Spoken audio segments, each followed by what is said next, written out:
नमस्कार दर्शकवृन्द, सगरमाथा टेलिभिजनको एसटिभी चार्टमा म यहाँलाई हार्दिक स्वागत गर्दछु। जीवराम भण्डारी। आज यहाँहरू सामुन्ने उपस्थित हुनुहुन्छ प्राध्यापक डाक्टर युवराज सङ्ग्रौला। उहाँ वरिष्ठ अधिवक्ता हुनुहुन्छ, पूर्व महान्यायाधिवक्ता। समग्रमा आज म उहाँसँग लामो समय अर्थात् लेखन, प्राध्यापन, अध्ययन र अनुसन्धानमा व्यतीत गर्नुभएका, नेपाली राजनीतिको चुरो बुझेका र अन्तर्राष्ट्रिय घटनाक्रमलाई पनि नजिकबाट बुझ्ने त्यस्तो ल्याकत र त्यस्तो सामर्थ्य राख्ने व्यक्ति। समग्रमा आज म उहाँसँग नेपालको आन्तरिक राजनीति र यससँग जोडिएका बाह्य पक्षहरू, हामीले यति ठुलो एउटा राजनीतिक अभ्यास गऱ्यौँ। राणाकाल नेपालीहरू त्यो बेहोर्ने अझै पनि जीवित हुनुहुन्छ।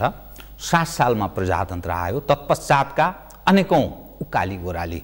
60 सालदेखि 17 सालसम्मको एउटा अवस्था, 17 सालदेखि 46 सालसम्मको एउटा अवस्था, 46 देखि 62-63 सम्मको एउटा अवस्था र 62-63 देखि यहाँसम्म आइपुग्दा यो लगभग 13-14 वर्ष व्यतीत हुँदैछ। अर्को खालको अवस्था अर्थात् निरन्तर नेपालको राजनीति अस्थिरतामा रमाएको छ। फलत नेपाली जनमा नैराश्यता, वितृष्णा, ओहो केही गरेर पनि नहुने पो रहेछ है भन्ने यस्तो दृष्टिकोण बन्न थालेको छ। नेपालीको आफ्नोपन पनि क्रमशः गुम्दै गुम्दै गएको छ। जो पहिचानसँग सम्बन्धित विषय छ, भाषा, संस्कृति, यी सब चिजहरू माथि मानिसको प्रश्न छ, के हुन लाग्यो, कसले के गर्दैछ, यस्तो विषय पनि छ। 2/3 बहुमतको सरकार छ, वामको स्पष्ट बहुमतको सरकार छ। तर प्रष्ट तस्बिर अझै कता जाँदैछ नेपालको राजनीति, अर्थात् नेपाल कतातर्फ डोरिँदैछ, नेपाली जनले अब बेहोर्न बाँकी के छ भन्ने यस्तो जिज्ञासाको रूपमा मानिसहरूका ती प्रश्नहरू उठिरहेका छन्। समग्रमा आज म उहाँसँग आन्तरिक बाह्य समग्र विषयलाई केन्द्रमा राखेर कुराकानी गर्नेछु। सर्वप्रथम म उहाँलाई स्वागत गर्छु। स्वागत छ यहाँलाई। नमस्कार। तपाईँ कस्तो व्यक्ति, मलाई लाग्यो अध्ययन पनि गर्ने, लेख्न पनि सक्ने, बोल्न सक्ने, वाक्कला पनि बडा राम्रो, धेरैले रुचाएको व्यक्ति। सबैको सर्वस्वीकार्य हुन सकिँदैन दुनियाँमा, गौतम बुद्ध त हुन सकेनन्। तर यो वाम चुरो पनि तपाईँले बुझ्नु भएको छ। किनभने मैले यसकारण यो विषयलाई जोड दिन चाहेँ, लामो समय काङ्ग्रेसको राजपाट चल्यो, काङ्ग्रेसको अगुवाईमा धेरै चिज भयो, तर त्यसले नेपाली जनलाई निराशातर्फ नै बढायो। फलत ठुलो एउटा परिवर्तन अर्थात् जे थियो त्योभन्दा अर्को खालको परिवर्तन भयो। काङ्ग्रेस पनि त्यसैको पछि पछि डोरियो। वामको सरकार 10 महिना नाग्यो, तर मानिसमा निराशा बढ्दै बढ्दैछ। वामभित्रै पनि गन्जागोल छ। काङ्ग्रेस आफ्नै हकीकतबाट गुज्रिरहेको छ। भएका दुईटा शक्ति यी सबै डामाडोलको अवस्थामा छन्। यो केले, यो चुरो कुरो के हुन सक्छ, केले प्रभाव पार्छ जसका कारण हामी नेपाली सधैँ यस्तै दुःख पाउनु पर्ने, निराशा मात्रै हात लाग्ने, हेर्दा हेर्दै सिद्धिन लाग्यो हो क्या हो, अब सिद्धिन्छ है क्या हो, हाम्रो केही पनि रहँदैन क्या हो भन्ने दृष्टिकोण बनाउनु पर्ने अवस्थामा हामी किन पुग्यौँ? अलि प्रष्ट वक्ता भएको हुनाले मैले तपाईँलाई यो राजकाज अर्थात् लोभ, लालच यसले पनि प्रभाव नपार्ने व्यक्तिको रूपमा मैले ठानेर यो विषय उठान गरेँ। कृपया। अब यो यहाँले उठाउनु भएको कुरा सोरै आना जायज भन्छौँ न, सोरै आना जायज। समस्या के भन्दाखेरि कुन कोणबाट यसलाई पहिला विश्लेषण गर्ने भन्ने कुराले एकदम अप्ठ्यारो स्थिति सृजना गर्छ। तर कुनै एउटा कुनाबाट त प्रवेश गरेर यसलाई हेर्नुपर्छ, चिन्नुपर्छ भनेर भन्दाखेरि, सूत्रबद्ध ढङ्गबाट भन्दाखेरि मैले चाहिँ कसरी हेर्ने गरेको छु भन्दाखेरि, समाजको व्यवस्थापन राजनीतिले गर्छ, राजनीतिको व्यवस्थापन विचारधाराले गर्छ। विचारधारालाई व्यवस्थापन गर्ने 3वटा तत्त्व हुन्छन्। एउटा त्यो विचारधाराको आर्थिक तत्त्व हुन्छ, एउटा त्यो विचारधाराको समाजशास्त्रीय तत्त्व हुन्छ, अनि एउटा चाहिँ मनोवैज्ञानिक तत्त्व हुन्छ के। अब अहिलेको स्थिति के हो भन्दाखेरि मनोविज्ञान डामाडोल छ, अर्थतन्त्र डामाडोल छ, समाजशास्त्र डामाडोल छ। 3टा चिज डामाडोल हुनु भनेको विचारधारा डामाडोल छ। विचारधारा डामाडोल हुनु भनेको राजनैतिक पार्टी र राजनीतिक डामाडोल छ। राजनीति डामाडोल छ भनेको राज्य डामाडोल छ क्या। अब सूत्रबद्ध भन्दाखेरि यसलाई दार्शनिक रूपबाट मैले यसरी राखेँ।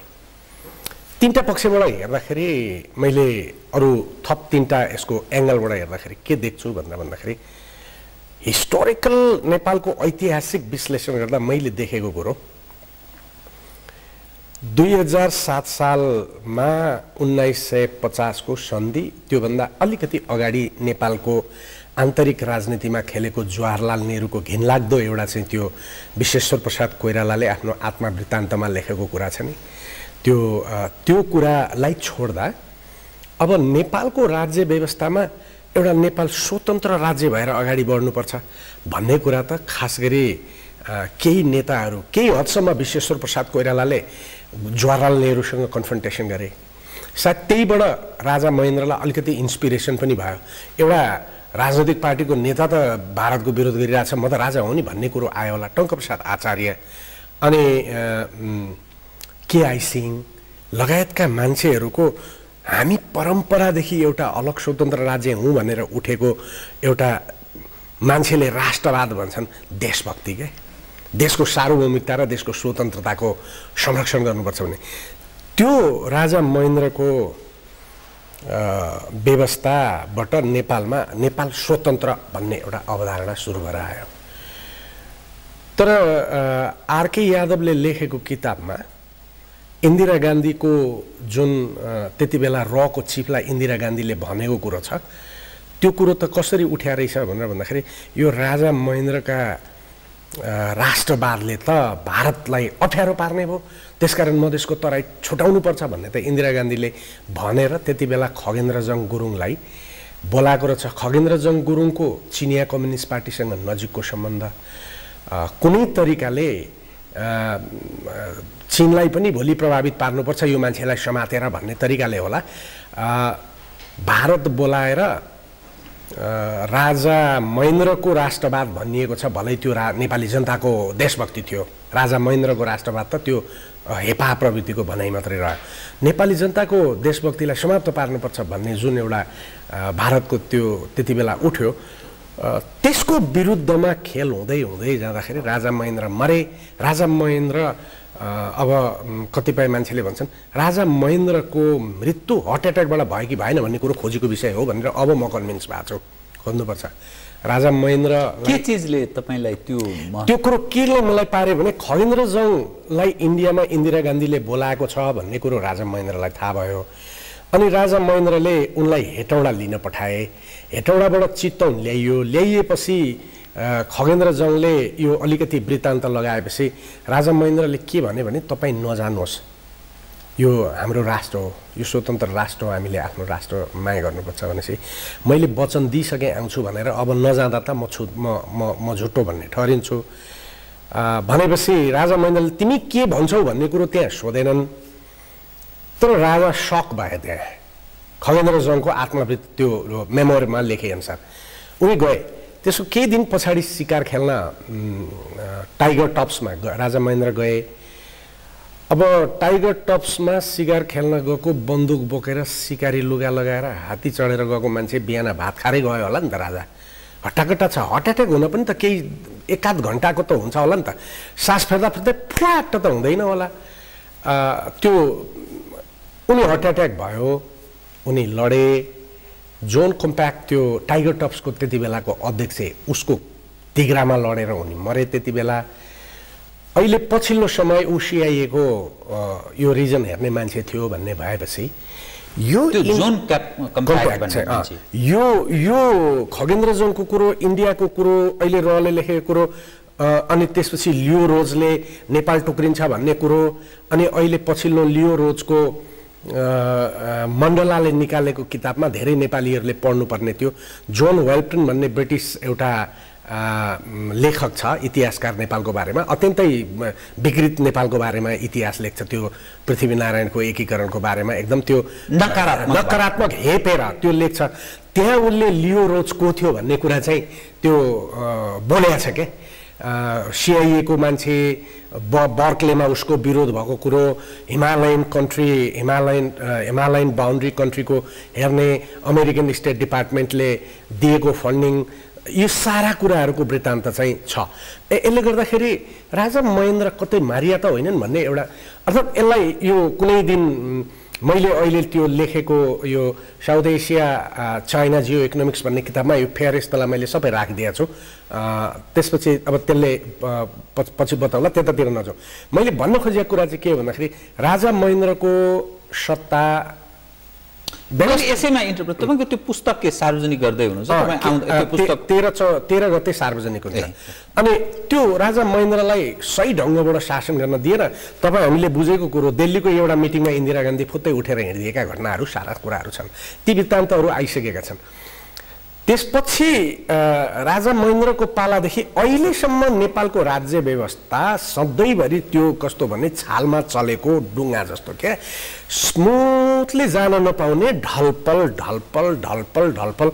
विश्वेश्वर प्रसाद कोइरालालाई असफल त्यसपछि राजा महेन्द्रलाई असफल पार्ने प्रयत्न राजा वीरेन्द्रलाई असफल पार्ने प्रयत्न त्यसपछि 1990 को घटना त्यसपछि कृष्ण प्रसाद भट्टराईलाई समाप्त पार्ने कुरो गणेश मानलाई समाप्त पार्ने कुरो गिरिजाप्रसाद कोइरालाको सरकार लडाउने कुरादेखि लिएर त्यसपछि मनमोहनको सरकार लडाउने कुरादेखि लिएर यो माओवादी विद्रोह त्यहाँ अहिलेसम्म आउँदा यो सरकार पनि त्यही नै भुक्तभोगी छ भनेपछि एउटा कुरा चाहिँ म जेनरलाइज त्यो एउटा जेनरल घटनाहरूबाट एउटा प्रवृत्तिलाई उकास्नुपर्छ नि विज्ञानले त त्यही गर्ने हो सारा प्रवृत्तिहरू र इस्टाब्लिस प्रवृत्ति के हो भन्दाखेरि नेपालको राज्य सत्तालाई स्थापित ढङ्गबाट चल्न नदिने भित्रपट्टिको डिजाइन डरो छ भन्ने कुरामा आउनुपर्छ र एक अर्थमा मैले चाहिँ निष्कर्ष निकालेको कुरा के हो भन्दाखेरि नेपाली राजनीतिक पार्टीहरूले विकास गर्नुपर्छ बाटो खन्नुपर्छ भन्ने पनि बुझे यो समाजलाई अगाडि लानुपर्छ हामीले राजनीतिक मान्यताबाट अगाडि चढ्नुपर्छ लोकतन्त्र चाहिन्छ भन्ने पनि बुझे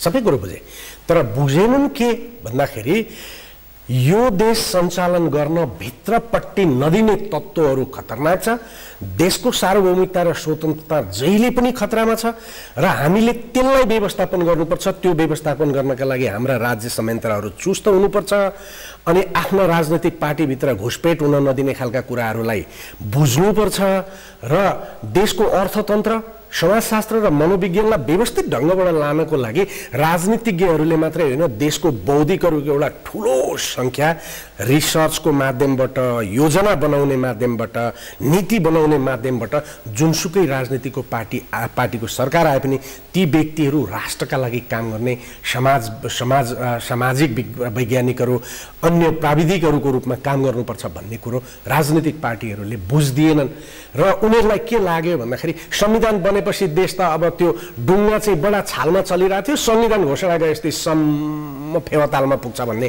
बुझ्दिँदाखेरि देशको अहिले यो हालत हो अर्थात् जुन अवस्थामा हामी छौँ यसमा करेक्सन गर्न सकेनौँ यसको जुन विषयलाई तपाईँले सम्बोधन गर्ने प्रयत्न गर्नुभएको छ मनन गरिएन खास गरी शासक प्रशासक मुलुक ड्राइभ गरेका मानिसहरूले मनन गरेनन् भने राजनीतिक अस्थिरता निरन्तर रहन्छ र यसले नेपाल र नेपाली जनको हितमा काम गर्न सक्दैन भन्ने यहाँ कसले खेलेको त त्यो हाम्रो आन्तरिक पार्टी भित्रका जुन ठुला तागत जो राजनीतिक दल छन् त्यही भित्रका दलालले यो काम गर्छन् कि अथवा बाह्यले जबरजस्त ढङ्गले गर्छ कि अथवा यो सिस्टम नै जो वेस्टमिनिस्टर सिस्टमको जो कुरा गरिन्छ कि यो सिस्टम नै काम लाग्दैन अन्यत्र लैजान खोजेको उनीहरू के चाहन्छन् अब राजा महेन्द्रको शासनको बेला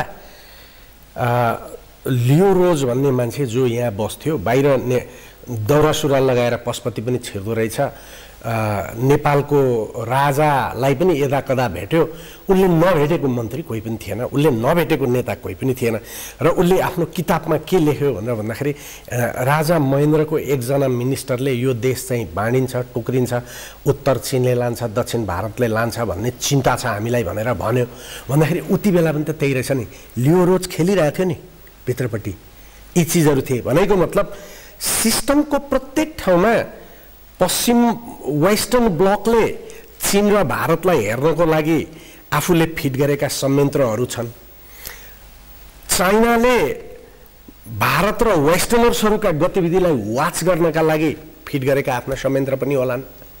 अनि इन्डियाले भारत, चीन र वेस्टर्नरहरूलाई हेर्नका लागि राखेका गुण, यो ट्रायङ्गुलर इन्फ्लुएन्स जुन भित्र छ, त्यो ट्रायङ्गुलर इन्फ्लुएन्स भित्र कर्मचारी पनि फसिया छ, सेक्युरिटी पनि फसिया छ, पोलिटिसियन्सका र राजनीतिक कार्यकर्ताहरू पनि त्यसभित्र फसिया छन् भनेपछि अर्थात् एउटा राजनीतिक पार्टीभित्र यी तीन खालका मान्छे छन्। देशको संयन्त्रभित्र नेपालका राजनेताहरूले नबुझेको कुरो के हो भने हाम्रो देश यति लामो इतिहासदेखि आएको छ, यसको सोभरेन्टी र यसको स्वतन्त्रतालाई जोगाउनु नै हाम्रो राजनीतिक स्थिरताको पनि लक्ष्य हो र हाम्रो अर्थतन्त्रको पनि लक्ष्य हो भन्ने कुरामा देशभक्तिपूर्ण एउटा विकास, देशभक्तिपूर्ण एउटा राजनीति, त्यसमा बसेर समाजवादी राजनीति गरेर, साम्यवादी राजनीति गरेर, राजतन्त्र गरेर, जेसुकै गरेर, त्यो बेग्लै कुरा। तर सबैको लक्ष्य हुनुपर्ने चाहिँ देशको स्वतन्त्रता हो।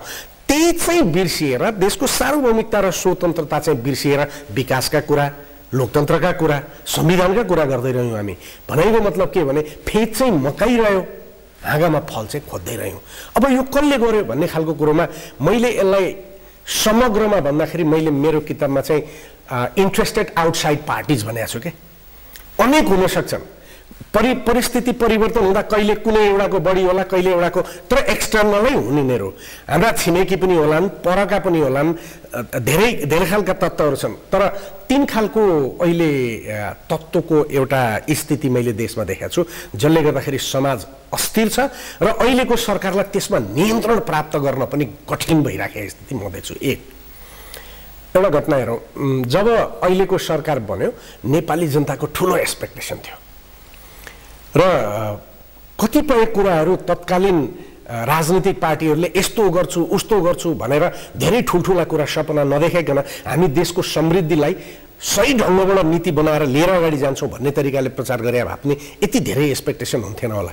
तर मान्छेले भोट हाल्दाखेरि, खतराक भोट हाल्दाखेरि मान्छेले के देखाएको थियो भने त्यो अमेरिकाका जस्ता बाटा, होइन, चीनका जस्ता रेल, त्यो भारतको बङ्गालमा कुदिराखेका जस्ता जहाजी सबै सपनामा देखाएको थियो, एक्सपेक्टेसन थियो। आयो सरकार र केही गर्न खोज्यो। त्यो पहिलो एटेक उसले कार्टेलिङमा गर्यो नि, त्यो बसको बाफ्रे। त्यति बेला मैले त्यो फेसबुकदेखि लिएर पत्रिकामा जुन देखेँ नि सरकारको समर्थनमा, अब चाहिँ देश अगाडि जान्छ जस्तो लाग्थ्यो। तर 6-7 दिन हुँदाखेरि त्यो त मत्थर हुन थाल्यो। त्यो पहिला एट्याक गर्यो, आतंकित भयो माफियाहरू, तर बिस्तारै त्यसले खेल्न खोज्यो। कम्तीमा पक्राउसम्म यो सरकार गर्न गयो। त्यति बेला त्यसले बाहिर के गर्यो भन्दाखेरि अब बसको यो कार्टेलिङमा, सवारी साधनको कार्टेलिङमा यिनीहरूले हानेपछि इमिडिएटली तरकारीका दलालहरू जो नेपालको साग कुहाएर भारतको साग ल्याएर बेच्ने छ, नेपालको अन्न कुहाएर, नेपालको मुला कुहाएर विदेशबाट तरकारी ल्याउने, भारतबाट तरकारी ल्याउने माफिया तन्त्र छ, त्यो माफिया तन्त्र डरायो। तपाईको कन्ट्र्याक्टरहरू जो बाटो खन्ने नाममा 4 इन्च चाहिँ हालेर खाने र असारमा काम गर्नेहरू, यीहरू डराए। त्यसपछि शिक्षामा व्यापारीकरण गर्नेहरू र विद्यार्थीलाई चाहिँ क्रिसमसका लुगा किन भनेर स्कुल चलाउनेहरू डराए। कलेज र युनिभर्सिटी चलाउने नाममा व्यापार गरेर विद्यार्थीलाई सर्टिफिकेट बेच्ने मान्छेहरू डराए। कस्तो भएको रहेछ समाज त भने आम नेपाली जनतालाई शोषण गर्नको लागि 10-15% त माफिया तन्त्र भएको रहेछ। त्यो माफिया तन्त्र डरायो, माफिया तन्त्र सङ्गठित हुन थाल्यो। विदेशी खेल्नेहरू त छँदैछन्, यो माफिया तन्त्रको विदेशी खेल्नेहरूसँग गतिलो सम्बन्ध स्थापित भइसकेको रहेछ। अनि त्यसपछि अर्को एउटा चाहिँ के भन्दाखेरि नागरिक व्यापार गर्ने छ नि, नागरिक व्यापार गर्ने अर्को एउटा माफिया तन्त्र देशमा विकास भएको रहेछ। त्यो चाहिँ यो देशमा केही पनि हुँदैन, सबै साउदी अरेबियाबाट पैसा, यहाँ मान्छे जति पनि गर्दा हुनेछ, तर 1 बिघा खेत बेचेर साउदी अरेबिया पठाउने, मलेसिया पठाउने व्यापार गर्ने जुन गोकर्णजी लडिरहेछ नि, यसले त्यहाँ मन्त्रीज्यू, उहाँको त्यो एउटा महिलाहरूको ट्राफिकिङ गर्ने त छँदैछ, जापान पुर्याउने, साउदी अरेबिया पुर्याउने, अनि अर्को पढ्ने नाउँमा 48,000-50,000 विद्यार्थी विदेशमा लाने, अनि विदेशका विश्वविद्यालयहरू ल्याएर नेपालका होटलमा प्रदर्शन गरेर त्यहीँ एडमिसन गर्ने, यो अर्को जो खास गरी नेपालको डायस्पोराको रूपमा पनि काम गर्छ त्यो, किनभने अस्ट्रेलियामा बसेर त्यहाँ ग्रिन कार्ड र त्यो लिएकाहरूले नै यसरी यताबाट विद्यार्थी लाने हुन्, त्यो अर्को समाज पनि क्रिएट भयो, त्यो पनि डरायो। परिणाम के भयो भन्दाखेरि बस र सवारी साधनमाथिको कार्टेलिङमा यो सरकार कोप भाजनको शिकार बन्यो। यसले कसरी धान्न सक्थ्यो भनेर भन्दाखेरि यसको पुलिस डरो भइदिएको भए र यसले देशभित्र यी खेलाडीहरूले खेल्दैछन् र देश बर्बाद गर्न सक्छन् भनेर सूचना दिन सक्ने यसको राष्ट्रिय अनुसन्धान विभागले सबै कुरा सूचना सरकारलाई फिड गरेर यहाँनिर यो भइरहेछ, यो गरिरहेछ, त्यो सूचना पनि सिद्धिएको रहेछ। पुलिसलाई त यो सरकार बन्नुभन्दा अगाडिकै 4-5 महिनाको खेलले पुलिसको नेतृत्व डिमोरलाइज गरेर ध्वस्त पारिसकेको थियो। अब मिलिट्री यो क्षेत्रमा आएर लड्ने होइन, ऊ आफ्नो ठाउँमा लड्ने हो। प्रशासन निजामती त देखिहाल्यो, निजामतीमा काम गर्ने मान्छेका हक अधिकारहरू सुरक्षित हुनुपर्छ, उनीहरूले मर्यादापूर्वक काम गर्न पाउनुपर्छ, उनीहरूका छोराछोरीहरूले पढ्न पाउने गरी उनीहरूले राम्रो तलब पाउनुपर्छ, सबै कुरा त छ। तर निजामतीको नाममा सिंहदरबारभित्र जुलुस गर्न पाइन्छ, बाहिर आएर धरना गर्न पाइन्छ, तर राज्यको सचिवालयभित्र पसेर कर्मचारीले धरना गरेपछि भोलि सर्वोच्च अदालतको मान्छेले अब हडताल गर्दैन, त्यहाँभित्र भोलि आर्मीको सिपाहीले हडताल गर्दैन, भोलि देशका सबै मूल्य र मान्यता समाप्त गर्ने। अब यो गर्दाखेरि यसलाई व्यवस्थापन गरेर शासन व्यवस्था लान चाहिँ कस्तो खालको नेतृत्व चाहिने रहेछ भन्दाखेरि मैले अलिकति कम भयो, यो चाहिँ मेरो एजम्सन मात्रै हो, ठिक नहुन पनि सक्छ। तर मलाई के लाग्यो भने प्रधानमन्त्रीले एक थोक गर्नुपर्ने थियो जस्तो लाग्छ अहिले मलाई।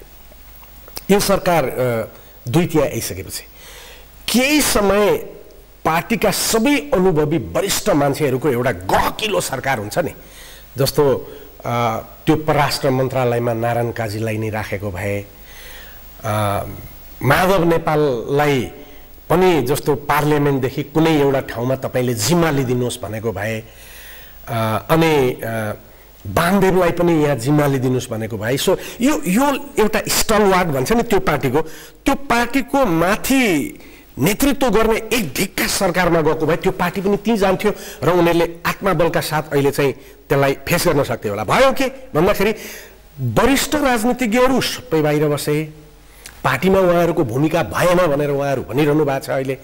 अनि यङ मन्त्रीहरू भित्र लगे, यङ मन्त्रीहरू उत्साहित त थिए, तर म के देख्छु भन्दाखेरि सरकारको डिफेन्स त मन्त्रीले पनि गरेर देख्दिनँ नि त, आफ्ना आफ्ना मन्त्रालयको डिफेन्स चाहिँ गरेका छ।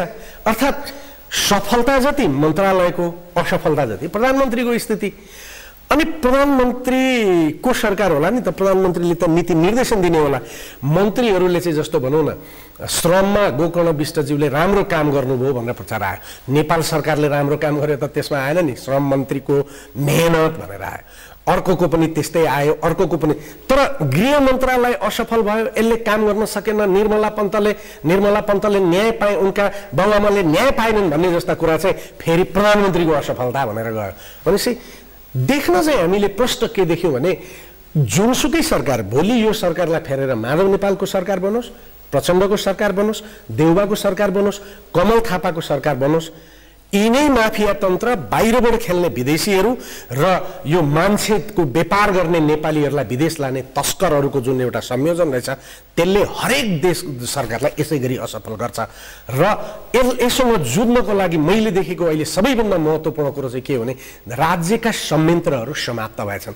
एउटा पछिल्लो उदाहरण दिउँ कृपया, अहिले पछिल्ला सर्वोच्च अदालतका फैसलाहरू हेर्नुहोस्, 17वटा स्टे जारी गरेर बसेको छ, राजधानी पस्ने बाटो त्यस्तो छ, केही चिज नबना भन्छ। मेलम्चीको खानेपानी आउँछ भनेर जनताहरूले आश गरे, सुरुङ निक्लियो, ट्याङ्करहरू बने, सबै बाटोमा त्यो पाइपहरू हालिसकेको छ। अब त परबाट पानी खोल्न अलिकति बाँकी हो, त्यहाँ भित्रको त्यो सुरुङभित्रको केही व्यवस्थापन बाँकी हो। त्यो सिद्धिने बेलामा कन्ट्र्याक्टर अप भाग्न खोज्छ, अनि सरकारले त्यसलाई समात्न खोज्छ। फेरि भन्छौँ हामी के भन्दाखेरि त्यो समात्न खोजेकोमा होइन, वाणिज्य कानुन त छँदैछ नि, त्यसलाई पक्रिनै पर्ने किन होला भनेर फेरि पत्रकारहरू त्यो लेख्नुहुन्छ। त्यो त राज्यको मान्छेको राइट टु लाइफसँग गाँसिएको कुरा हो नि, त्यो बिजनेससँग मात्रै गाँसिएको कुरा हो। एक दोस्रो कुरो, त्यसलाई समात्छ र त्यसको ग्यारेन्टी सरकारले रोक्छ, भोलिपल्ट अदालतमा मुद्दा पुग्छ, तपाईँको भोलिपल्ट मुद्दा पुग्दाखेरि स्टे जारी हुन्छ। तारागाउँको स्थिति हेर्नुहोस्, सरकारको स्वामित्वभित्र हयात होटल बनिएको छ, त्यहाँ प्रब्लम छ भनेर उजुर गर्छ, पार्लियामेन्टले हेर्न खोज्छ। देशमा चाहिँ महान्याधिवक्ता 8-10 जना मान्छेहरू हयातको पक्षमा बोल्न थाल्नुहुन्छ। के हो यो सबै? राज्यका संयन्त्र त सिद्धिया रहेछन् नि त। यदि प्रधानमन्त्रीको असफलता कहीँ हो भने म यहाँ कहाँ देख्छु भने उहाँलाई डिफेन्ड गर्न सक्ने मान्छे चाहिँ छान्न सक्नु भएन छ। अब सवाल के आउँछ भने यो जुन राज्यको अङ्ग प्रत्यङ्ग, विभिन्न संवैधानिक अङ्ग होला अर्थात् अरू अनुसन्धान गर्ने अङ्गहरू होला, सुरक्षा संयन्त्र र एज अ होलमा जो मुलुक सञ्चालनका लागि जसलाई एउटा आवश्यकीय अङ्गहरू भनेर भनिएको छ, त यो सबै चिज यदि असफल छ, यिनीहरूले राम्रो काम गर्न सकेका छैनन्, बाह्य तागतले यिनीहरूलाई कहीँ न कहीँ प्रभावमा पारेका छन् भने त यो सरकार 2/3 बहुमत प्राप्त छ। वामपन्थीको मात्रै अर्थात् कम्युनिस्टको मात्रै स्पष्ट बहुमतको छ उपस्थिति, ऐन बनाउन सक्छ, अरू चिज गर्न सक्छ, आवश्यक पर्दा 2/3 बहुमतले संविधानमै पनि संशोधन गर्न सक्छ। त केले रोक्यो त्यो? यसको अर्थ त मुलुकै चल्दैन, अब हामीले अर्को ढङ्गले सोच्नुपर्छ भन्ने अवस्था, त्यस्तो निष्कर्षमा पुग्ने कुरा आउँछ नि त। यो अब यो कार्टेलिङको बसवाला कार्टेलिङको कुरो एक अर्थमा असफलतामा टोक्यो। त्यसपछि तरकारी बजारमा त मन्त्रीलाई झन्नै कुटे।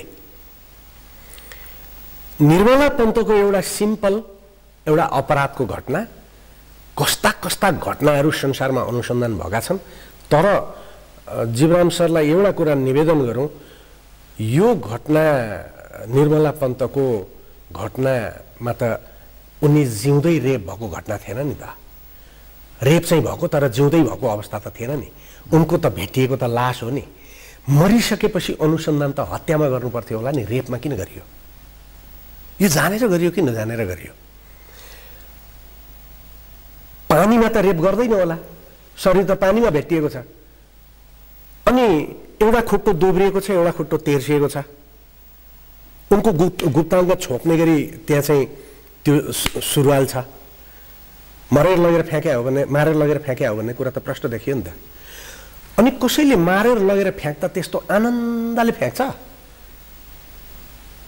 यसको मतलब त्यही लगेर मारिएको हो भन्ने कुरा हुन सक्ने एउटा सम्भावना त त्यहाँनिर भयो नि त। तर तुरुन्तै देशभरि एनजिओले के गर्यो भन्दाखेरि भाइलेन्स र रेपको विरुद्धमा जुलुस निकाल्यो। निर्मला पन्तलाई मारेको कुरामा आवाज उठाएन, निर्मला पन्तमा रेप भएको कुरा चाहिँ, रेप त कारण हो, उनको त ज्यान गयो नि, राइट टु लाइफको कुरो गरेन, महिलामाथि भाइलेन्सको कुरो गर्यो। परिणाम के भयो भनेर भन्दाखेरि त्यो पहिल्यै दिनदेखि भाइलेन्स रेप, त्यो अब मलाई अनुसन्धान गर्न दिने भने सबैभन्दा पहिला जुलुस निकाल्ने मान्छे को थियो, त्यसले यो किन प्लट गर्यो, त्यहाँबाट खोज्न थाल्छु क्या म।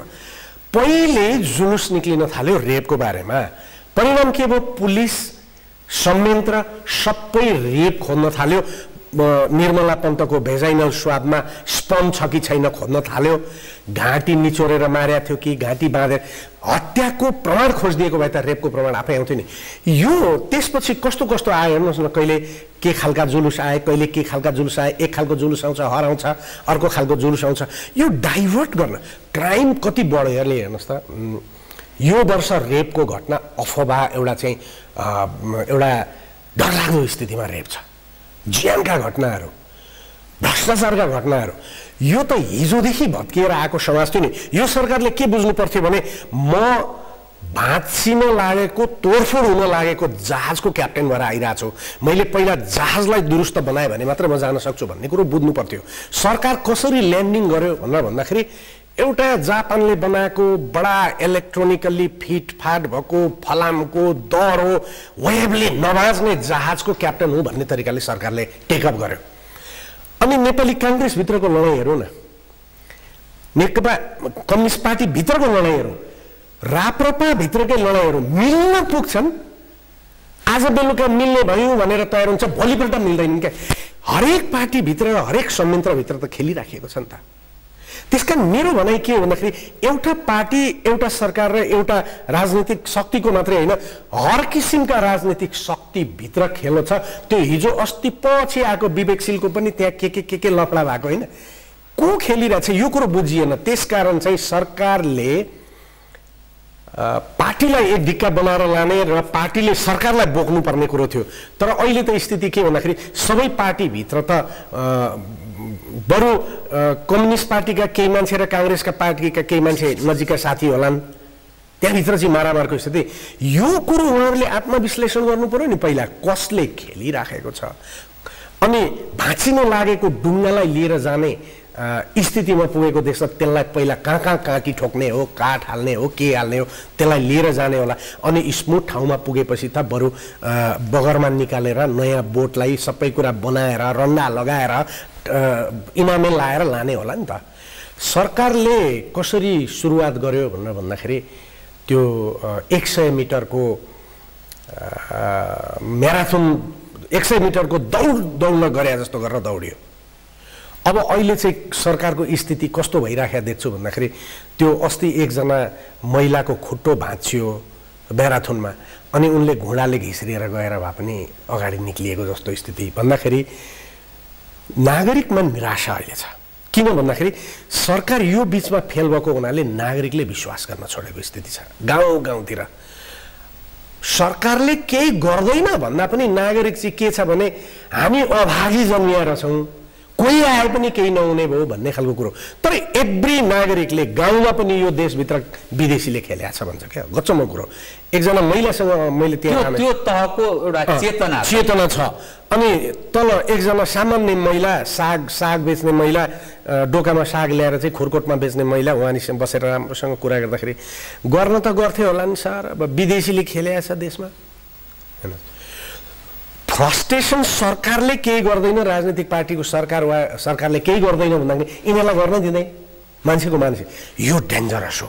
त यही रूपमा जुन अवस्थामा हामी छौँ त्यो नेपालीको पुरपुरो भन्छ नि, त्यो नेपालीको पुरपुरोमा राजनीतिक स्थिरता र सुन्दर भविष्यको यथास्थितिमा चाहिँ कल्पना गर्न सक्ने अवस्था छैन भन्ने अर्थ लाग्छ समग्र हेर्दा। अब गर्नुपर्ने के बताइदिनुहोस्, किनभने नेपालीले मत दिए 2/3 बहुमत पनि प्राप्त छ। हिजोका पक्षहरूले गर्न सकेनन् भने एउटा विकल्पको रूपमा मानिसले आफ्नो उज्जवल भविष्यको कामनासहित मत जाहेर गरेको अवस्था छ।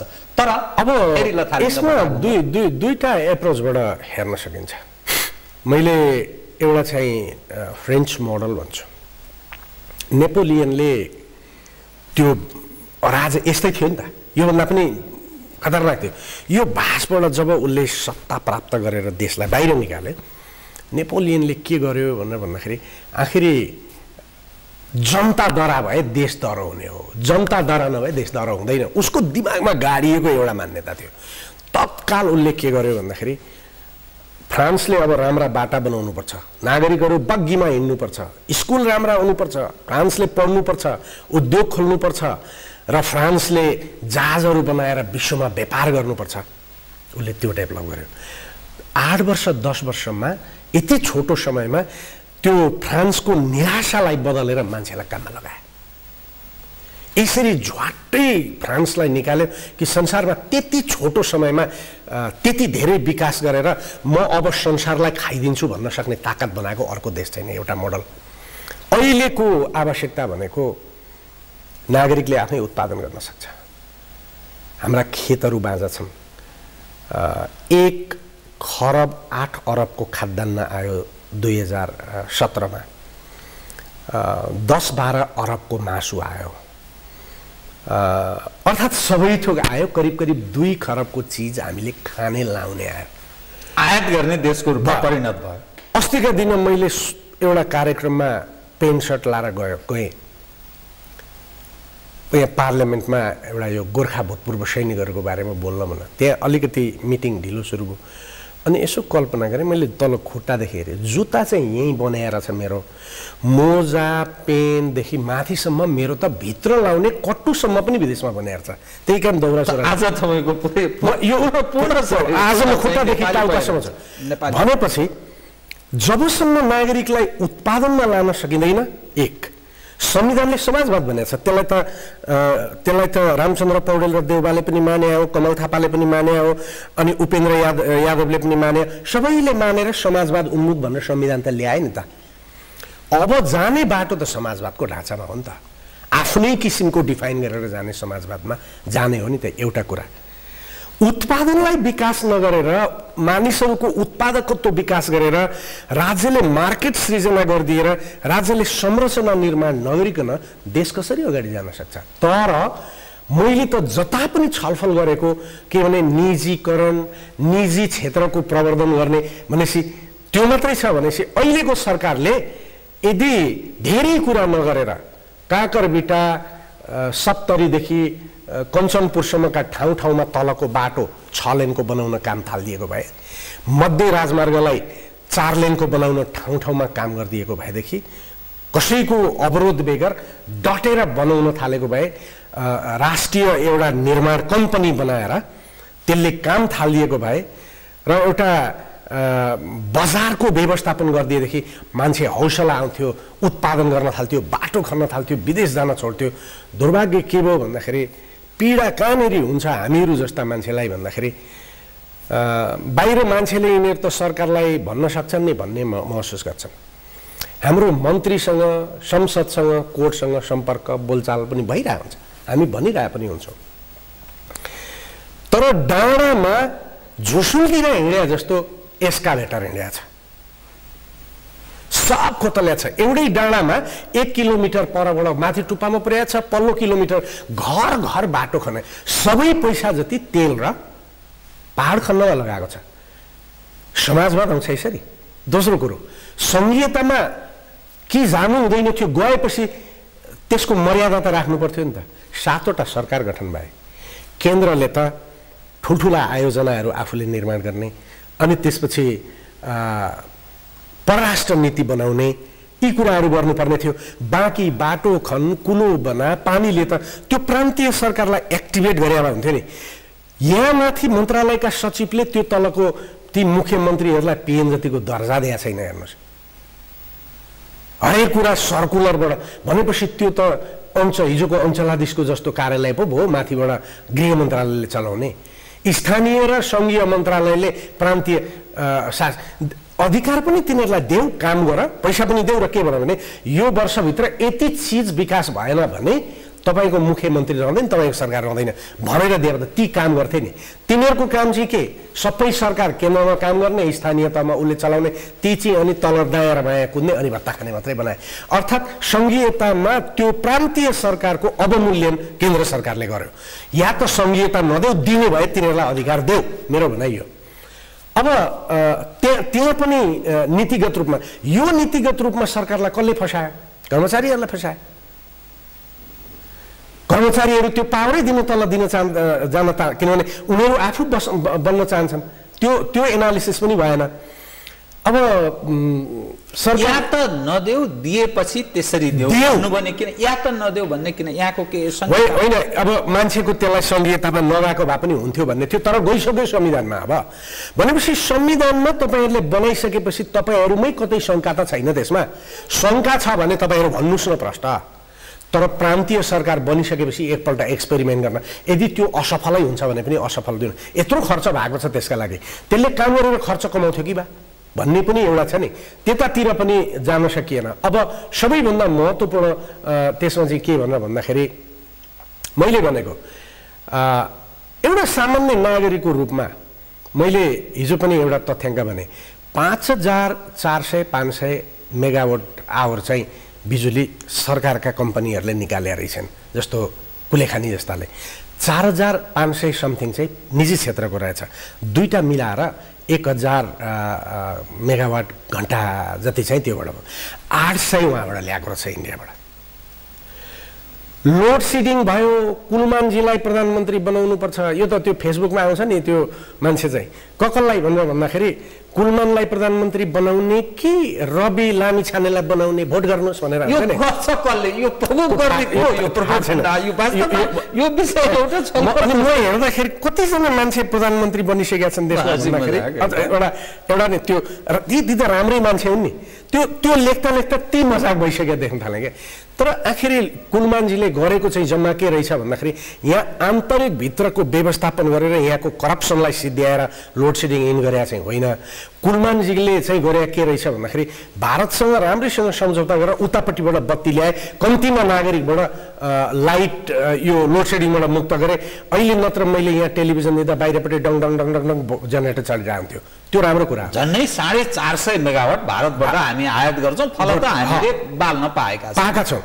अब वर्षमा अरबौं रुपियाँ हाम्रो त्यहाँ त गइरहेछ। हिजो जेनेरेटर किन्दा गएको थियो, आज बत्ती किन्दा गएको छ। हिजो जेनेरेटरसँगै पेट्रोल आउँथ्यो, आज त्यो बत्तीसँग कोइला आएको छ इन्डियामा, र त्यो कोइला बालेर निकालेको थर्मल प्लान्टको धुवाले हाम्रो हिमाल पगालिराखेको छ।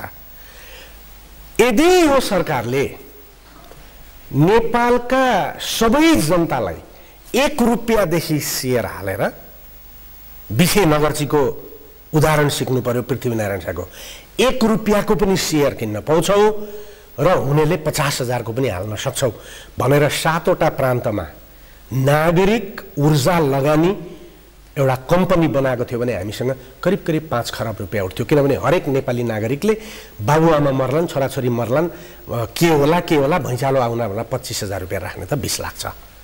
5 लाख रुपियाँ राख्ने, 5,000 रुपियाँ राख्ने अर्को 40-50 लाख छ। 1,000 राख्ने करिब करिब 1 करोड छ। हेर्नुहोस्, त्यो पैसा निकालेर हामीले यो 3 वर्षमा पुरै देशभरि ऊर्जा बनाइदियो भने त्यो ऊर्जाका कारणले मान्छे धनी हुन सक्थ्यो। किन यो नगर्ने? यो गर्न सक्ने विद्वानै कोही छन्। तर देशको अर्थशास्त्री चाहिँ कस्तो रहेछ भने वर्ल्ड ब्याङ्कले, एसियन डेभलपमेन्ट ब्याङ्कले र एडिबीले भनेको भन्ने निजीकरणको कुरा गर्ने, न्यू लिबरलिजमको कुरा गर्ने, र Joseph Stiglitz American क्लिन्टनको treasury adviser जसले नोबेल प्राइज पायो, उनले भन्छ के भने यी संस्थाले विकास सम्मुख देश र गरिब जनतालाई बिट्रेल गरे हुन्। यिनीहरूले नै गर्दा आज यो देश विकास सम्मुख देशहरू चाहिँ यहाँ छन्। अनि अहिले पछिल्लो समय पनि गरिब देशहरूमाथि अन्तर्राष्ट्रिय संस्थाले शोषण गरेको हो भन्ने कुरा छ। हामीले जनताको कोष चाहिँ मागेनौँ। बरु अर्थमन्त्रीले एउटा राम्रै काम गर्नुभयो। त्यो के भन्दाखेरि उहाँ अर्थमन्त्री हुने बित्तिकै 31 अरबको लोन ल्याइदिनु भयो। त्यो लोन चाहिँ सम्बारमा बाटोमा खर्च हुने भयो, तर त्यसमा चाहिँ नेपालीले काम गर्न नपाउने, विदेशीले मात्रै काम गर्ने। जबसम्म हिसाबी जादुगरका नाममा बसेका अर्थशास्त्रीहरू देश प्रधानमन्त्रीले बोकेर हिँड्नुहुन्छ, उहाँले सञ्चालन गर्नुहुन्छ, देश विकास हुँदैन। त्यसकारण अबको रिभोल्युसन यदि भयो भने खतरनाक हुन्छ। देश जुन अवस्थामा छ, परजीवी र प्रायोजित तागतले बडा हाम्रा माझमा छन्, त्यसले बर्बाद गरेको छ। सचेत हुनुपर्छ। यहाँले जुन ठिक विषय उठान गर्नुभएको छ। अब म कार्यक्रमको अन्त्यतिर आएँ कि तपाईँसँग कुरा गर्न, तपाईँको जुन वाक्कला छ, बडा म चाहन्छु घन्टौँ घन्टा कुरा गर्न चाहन्छु, तर समयले साथ दिँदैन। यो पक्ष चाहिँ बताइदिनुहोस् त, इतिहास बोकेको काङ्ग्रेस त्यो अवस्थामा प्रवेश गर्यो, आफै झगडामा यसरी लपेटिएको छ, एकले अर्कालाई पायो भने त्यही सिद्ध्याउनेवाला छन्। ती 4-5 वटा गुट छ। नेपाल कम्युनिस्ट पार्टी, त्यसको पनि इतिहास लामो छ र नेपाली जनताले पत्याएको एउटा तागतको रूपमा स्थापित छ। तर त्यही भित्र पनि त्यो अवस्थाबाट गुज्रेका छन् कि पाए भने त्यो काङ्ग्रेसको जुन अवस्था छ त्यहाँ पनि त्योभन्दा झन् खतरनाक अवस्थामा छ, सिद्ध्याउनेवाला छन्। पाएदेखि एकले अर्कालाई नेतापन्थी। त देशको सबभन्दा ठुलो जनताले पत्याएको तागत यिनी दुई छन्। किनभने एक समय त्यो राष्ट्र त्यो विभिन्न सरकारका अंग प्रत्यङ्ग त्यस उप यति धेरै प्रश्न छन्, कसैले पत्याउने अवस्था। सुरक्षा संयन्त्रका विषयमा त्यस्तै छन्। सेना के गर्छ त्यो धेरै उस उप पनि कतिपय प्रश्नहरू उठ्न थालिसकेको अवस्था छ। अनि भएको वैधानिक संस्था अर्थात् दुई ठुला दल त्यो अवस्थामा लपेटेका छन्, अरूको भूमिका छैन। यो मुलुक चल्छ कसरी र कहाँ जान्छ, यसको निराकरण के हो र कुन कोर्स लिँदैछ नेपालको राजनीति र कतातर्फ डोरिन्छ। एकदम म कार्यक्रमको ठिक एकदम सटीक ढङ्गले भन्दाखेरि संसारमा यस्ता क्राइसिसहरू आउँदाखेरि नेताले त्यो क्राइसिसबाट देशलाई उतारेको इतिहास कहीँ पनि छैन। मिथ्या मात्रै हो, फलानाले निकाल्यो, ढिस्कानाले निकाल्यो। माओ त्से-तुङको नाम आउँछ, लेनिनको नाम आउँछ, लड्या त जनताले हो नि त। त्यसैले म नेपाली नागरिकहरूलाई जहाँ जहाँ जाँदैछु, म स्कुलमा जाँदा भन्दैछु, गाउँमा जाँदा भन्दैछु, उत्पादन गर्न थाल्नुहोस्, आफू बाँच्न बजारमा लान थाल्नुस्, सक्षम बन्नुस्, देशभक्त बन्नुस् र जुन दिन चुनौती आउँछ त्यस दिन देश मर्न नदिने त्यो सकारात्मक शक्तिमा आफूलाई बदल्नुस्, निराशामा नलानुस् भन्न थालेको छु मैले। र हामीले दिने सन्देश यो नकारात्मकता सिद्ध्याउँ, नकारात्मक कुरा गर्न अब छोडौँ र आम जनतालाई के भनौँ भन्दाखेरि अब तपाईँ हामी प्रत्येक व्यक्ति सक्षम हुन थालौँ र हेरौँ परिवारभित्र अघि मैले भनेको इन्ट्रेस्टेड आउटसाइडर पार्टीको कोही मान्छे पो छ कि घरमा, मेरो घरमा मेरो छोरी पो कुनै देशको वफादार भएर काम गरिरहेछ कि भन्दा त घरभित्र छुट्याउनु पर्ने स्थिति आयो। त्यसैले अहिलेको स्थिति के हो भने हामी देशभक्त उत्पादनशील नागरिक बन्ने बेला हो। अब हेरौँ प्रधानमन्त्रीमा अहिले पनि मेरो अलिकति भरोसा छ, एक अर्थमा भरोसा छ। उहाँलाई कतिसम्म समय दिँदा हुन्छ? किनभने 10 महिना व्यतीत भयो, यहाँले बडा महत्त्वपूर्ण कुरा भनिरहनु भएको छ कि सचेत हुने नेपाली जनता र जागरण गाउँ गाउँ तहसम्म तल्लो तहसम्म पुर्याउनु जरुरी छ। हामी त्यो अवस्थामा प्रवेश गरेका छौँ, ठिक भन्नुभयो, यो जरुरी पनि छ। तर प्रधानमन्त्रीको विषय जब कुरा उठ्छ त्यो पार्टीभित्रै पनि विरोधको स्वरहरू सुनिन थाल्यो, धेरै अलिकसेरै आउन थाल्यो। काङ्ग्रेस असफल भएको अवस्था छ, खड्गो ओलीबाट धेरै मानिसले आश गरेका छन्। 10 महिना व्यतीत भयो, त्यति छनक राम्रो देखिया छैन है, के भयो भन्ने प्रश्नको रूपमा उहाँलाई व्हाटको रूपमा अगाडि बढाएछन्। मान्छेले त्यसरी प्रश्न उठाए कति कुर्ने? अब उहाँले के देखेका सपनाहरू बडा महत्त्वपूर्ण लाग्छ मलाई, सोचेरै भनेको। मैले एउटा विश्वविद्यालयको यो सिनेटमा थिएँ, मैले पनि सोचेको, तर मैले त्यसरी भन्न नजानेको कुरो उहाँले भन्नुभयो अबको एजुकेसन, अबको कृषि चाहिँ कलेजमा पढाउने होइन खेतमा पढाउन थाल्नुपर्छ। त्यो आइडिया त मान्नु पऱ्यो नि त, त्यो सोच्ने क्रिएटिभिटी त मान्नु पऱ्यो नि। म एउटा उदाहरण के दिन्छु भन्दाखेरि म पहिला आफै गाडी कुदाउँथेँ, अनि यो हिउँदमा जाडो हुन्थ्यो नि, यति बाक्लो ज्याकेट लाएर त्यो गाडीमा बसेर गाडी कुदाउँदाखेरि मैले 2-3 चोटि झन्नै एक्सिडेन्ट गरेको छु क्या। प्रधानमन्त्रीले यो ज्याकेट खोल्नुपर्छ, अर्थात् उहाँ अलिक फ्री हुनु पर्यो, किनभने त्यो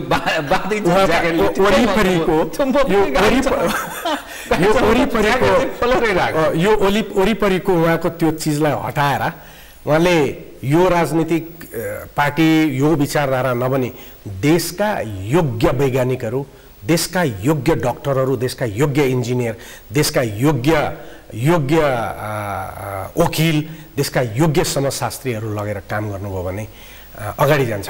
तर जस्तो अस्ति नीति आयोग बन्यो नि, त्यो नीति आयोगमा मैले चाहिँ देशको एकदमै डाइनामिक यङ एउटा देशलाई हाँक्न सक्ने कुनै अर्थशास्त्रीले त्यो उहाँले दिनुहुन्छ भन्ने लागेको थियो। त्यसमा समाजशास्त्री आउनुभयो, चैतन्य सर मेरो खुब मैले माया गरे मान्छे हो। तर अहिलेको विकासको कुरो चाहिँ समाजशास्त्रीले होइन, अर्थविदले नै हाँक्ने हो नि। या त्यसमा चाहिँ कुनै पार्टीभित्रको, उहाँहरूको पार्टीभित्र त 101 नेताहरू पनि पिएचडी गरे गतिला अर्थशास्त्री छन् क्या। जस्तो यदि मार्क्सवाद र समाजवादमा जाने भने उहाँहरूभित्र त्यो विजय पौडेल जस्तो मान्छे पनि छ। यो ज्याकेट खोल्न सक्नुपर्छ प्रधानमन्त्रीले, अनि अगाडि जान्छ।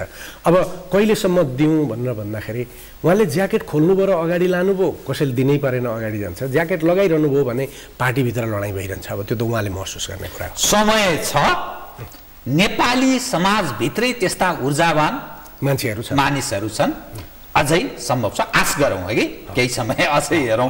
हस्, कार्यक्रममा आइदिनु भयो, यहाँसँग अरू विषय कति उठान गर्नु जरुरी, तर यहाँसम्म मात्रै समयले साथ दियो। धन्यवाद छ यहाँ। हजुर, मेरो पनि धन्यवाद यहाँलाई। आदरणीय दर्शकवृन्द, उहाँ हुन्थ्यो प्राध्यापक डाक्टर युवराज साङ्ग्रौला, वरिष्ठ अधिवक्ता, पछिल्लो नेपालको राजनीतिक दृश्य र कतिपय विषय उप कतिपय सूचनामूलक र कतिपय विश्लेषणात्मक कुराकानी गर्दै म लगायत मेरो सम्पूर्ण युनिटलाई कार्यक्रमबाट बिदा दिनुहोस्। तर सगरमाथा टेलिभिजन हेर्दै रहनुहोला। नमस्कार।